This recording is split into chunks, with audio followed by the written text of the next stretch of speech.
Hey y'all, I'm Karen Mayer Cunningham, the special education boss. If you've ever felt confused, overwhelmed, or just plain frustrated at the 504 IEP table, you are in the right place. Every week, I'm breaking down the rules, the rights, and the realities of special education so you can walk into meetings informed, empowered, and ready to make real change. And whether you're a parent, a teacher, an advocate, a school-based member, or somebody who's just trying to do right by a student, this podcast gives you straight talk, real answers, and tools that you can use immediately. I'm not here to play politics. I'm not here to play sides. I'm here to train people who sit at the table and teach you how to follow the law, ask the right questions, and protect the rights of students. So go ahead and hit subscribe, share this with a friend, and you know what? Meet me back here every single week. We're not just talking about change. We're making it. Because when you know better, you do better. And when we get it right for the child, we get it right for everybody. Today's episode of the Epic IEP, it's going to be longer, but you're going to want to hear this. Do you ever get in meetings and you have the data, you have what you need? The district has the same data. And we start talking about the data. We put the data in the present levels, and then we move past the present levels and we write IEP goals. And then we get to the services that the student needs to be successful.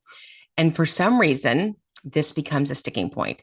And so many parents and advocates want to know why this is a sticking point. I'm just going to share this with you. This is one of my favorite stories, and I want you to learn from it. If we get stuck in the Epic IEP writing, trying to figure out why somebody is saying no to what the student needs, you are wasting your time. It doesn't really matter why. When I first started special edding in the 90s, when I was young and still had a thyroid, and I used to think that the school was against me, that they could do all this stuff for my son and they weren't doing it on purpose. And then I figured out a little bit of the peek behind the curtain, and doing this almost 30 years, there's about 10 million different whys of you get stuck in those services places. I don't find it's money. I usually find that it's power and control, but either way, it doesn't matter. We, as an IEP, are obligated to write an IEP to enable the student to make progress appropriate in light of their circumstances. So you've got to be ready for all the goofiness that happens when you talk about services and the schedule of services. And so we're in this meeting, we're writing this IEP, and we finally agree. Now, the meeting started out that she is doing fantastic, great, amazing, awesome, love her in the classroom. Okay. I'm not really sure what the word fantastic means. You have to quantify everything, right? So she didn't pass the state test. She doesn't do good on her district assessments. She doesn't do good on her testing. And she reads 13 words correct per minute in fourth grade. And the lady goes, yeah, she's doing fantastic. I said, so I wouldn't call that fantastic. The average fourth grader reads around 120 words correct per minute. So this is a massive gap. And she said she is not a behavior problem. What? We've got to stick to the four-letter word, man, that starts with F. Fact. What is the fact? The fact is we have this deficit and we have to write minutes to support it. That meeting went on for 4 different meetings. We've identified the need. We wrote these goals. You have to have services to support that, right? And she had been in gen ed her whole time in school. So at 4th grade, how many years has she been in gen ed? She's been in school for 5 years. So we've done it your way. We're going to have to pivot, and she needs resource. Now, when you say resource, people, you know why? Because resource is probably one of the most expensive settings for special ed in a public school. And they were on the floor. We brought in attorneys. We brought in the director of greatness, the international coordinator for curriculum. She's there. We're so worried. You ever hear this in a meeting? We're so worried what's going to happen if she leaves the general ed classroom. She would learn to read. I know, but I want her to hear state standards. She has to hear state standards. Where does it say that? Like, just tell me where it says that, right? I want people in an IEP meeting to be able to tell me where it says that in the law. Because if that's true, it would exist here. It would exist in state expectations and guidelines. We make decisions on what the student needs. So after many meetings,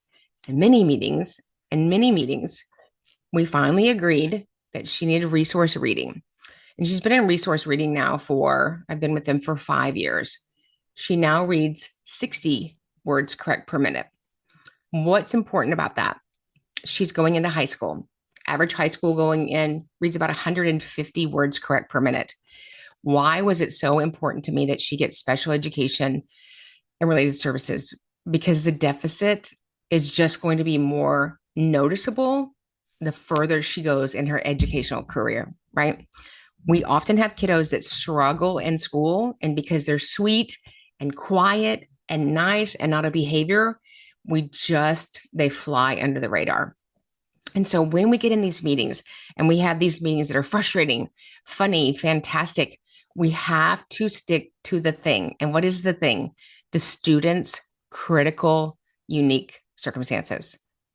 And we are obligated to program and write an Epic IEP based upon what this kiddo needs right now. We don't wait. We don't say they're lovely. We don't say they're well behaved. We address whatever their needs are. And so I want you to know that when you get in these meetings, somebody at some point is probably going to say no. And it may be based on something you never know why.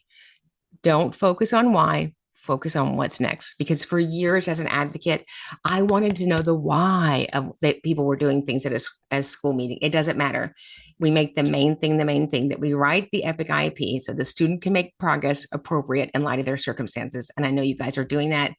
Keep being great. Remember, if you don't know if something is the truth, ask for it in writing, right? If somebody in a meeting is telling you we can't do that, or it's not the requirement or the expectation or the state standard, then just say this: can you give me that code and that statute by email by close of business tomorrow? And sometimes you'll figure out that the why was not the why that you were thinking of. So we'll see you guys in the next training. Hit subscribe, share this with a friend, and you know what? Meet me back here every single week. We're not just talking about change, we're making it. Because when you know better, you do better. And when we get it right for the child, we get it right for everybody.